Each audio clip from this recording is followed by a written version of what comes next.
अगर आप महाकुंभ में शाही स्नान के लिए जा रहे हैं तो आपको शाही स्नान के बाद कुछ आसान उपाय आजमाना चाहिए। इन उपायों से आपके जीवन में सदैव खुशहाली बनी रहेगी। महाकुंभ मेला हिंदू धर्म के सबसे बड़े और पवित्र आयोजन में से एक है, जो हर 12 सालों में आता है। साल 2025 का महाकुंभ प्रयागराज में आयोजित होगा। इस दौरान त्रिवेणी में स्नान करना बहुत शुभ माना जाता है और लाखों श्रद्धालु पवित्र शाही स्नान में हिस्सा लेते हैं।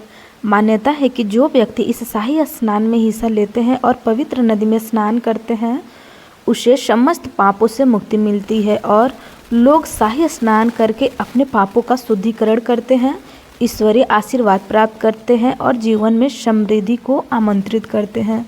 ज्योतिषी के अनुसार शाही स्नान का सिर्फ शरीर की शुद्धि के लिए आवश्यक माना जाता है, बल्कि ये आपकी आत्मा को भी शुद्ध और शांति प्रदान करता है।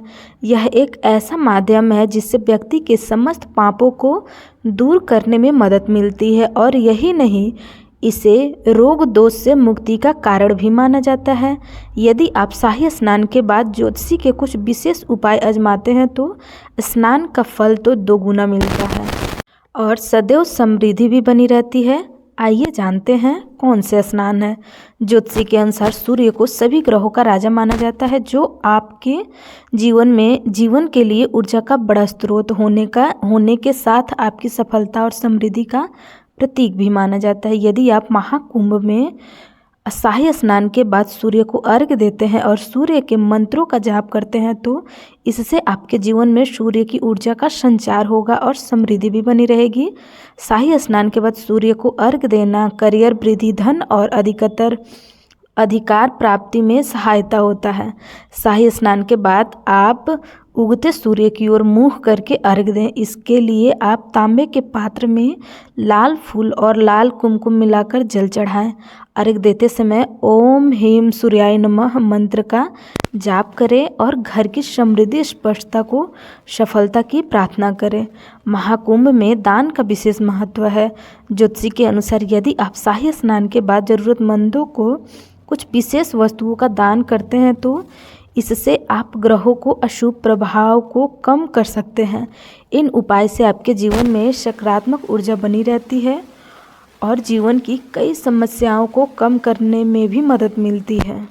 यही नहीं, अगर आपकी कुंडली में अलग अलग ग्रहों की स्थिति कमजोर है तो आप उन्हें भी कुछ उपयोग से मजबूत बना सकते हैं। बृहस्पति ग्रह को मजबूत करने के लिए आप पीले वस्त्र, हल्दी और केले का दान करें। यदि आपकी कुंडली में शनि की स्थिति कमजोर है तो आप काली चीज़ों का दान कर सकते हैं, जैसे काली दाल, सरसों का तेल या लोहे के बर्तन का दान करें।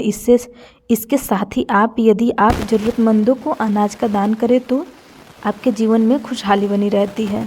भगवान विष्णु को संपूर्ण सृष्टि का पालनकर्ता माना जाता है। उनकी पूजा और तुलसी के पौधे की पूजा करने में शांति, समृद्धि और स्थिरता बनी रहती है। महाकुंभ के शाही स्नान के बाद तुरंत बाद आप भगवान विष्णु की पूजा करें और तुलसी के पौधे को जल अर्पित करें। तुलसी के पौधे को जल चढ़ाते समय ओम नमो नारायण नमः मंत्र का 108 बार जाप करें। यदि आप शाही स्नान के तुरंत बाद भगवान विष्णु का पूजन करें और विष्णु जी के सामने गाय के घी का दीपक जलाएं, इस उपाय से पूरे साल आपके घर में खुशहाली बनी रहेगी। इसके साथ ही आप विष्णु सहस्त्र नाम का पाठ करें। इस पाठ को करने से आपके जीवन में आर्थिक समस्याओं के साथ ग्रह दोष भी समाप्त हो जाएगा। इसके अलावा महाकुंभ के शाही स्नान के बाद अगर आप गाय को रोटी खिलाएंगे और घर वापस आने के बाद ब्राह्मणों को भोजन कराते हैं तो आपके जीवन में सदैव खुशहाली बनी रहेगी। ज्योतिष शास्त्र के अनुसार गायों को चारा खिलाने और ब्राह्मणों को भोजन कराना बहुत पुण्यकारी माना जाता है। इससे बृहस्पति और शुक्र ग्रह मजबूत होते हैं। महाकुंभ के शाही स्नान के बाद ब्राह्मणों या पंडितों को सात्विक भोजन कराएं और उनका आशीर्वाद लें।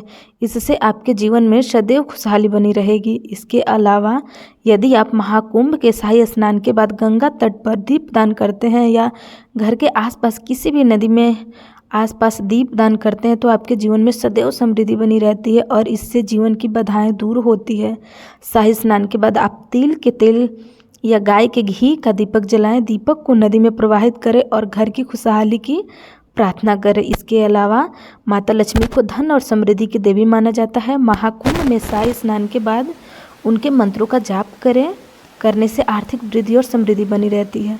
घर की खुशहाली के लिए आप शाही स्नान करने के बाद ओम श्री महालक्ष्मी नमः मंत्र का जाप कम से कम 11 बार करें।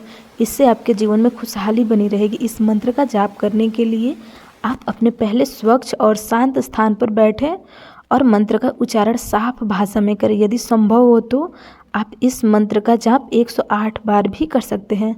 यदि आप भी महाकुंभ के या शाही स्नान के बाद घर में समृद्धि बनाए रखना चाहते हैं तो यहाँ बताए गए उपायों को आजमाएं। आपको हमारी वीडियो कैसी लगी कमेंट सेक्शन में अवश्य बताएं। यदि वीडियो अच्छी लगी हो तो लाइक, कमेंट और चैनल सब्सक्राइब जरूर करें। तब तक के लिए राधे राधे।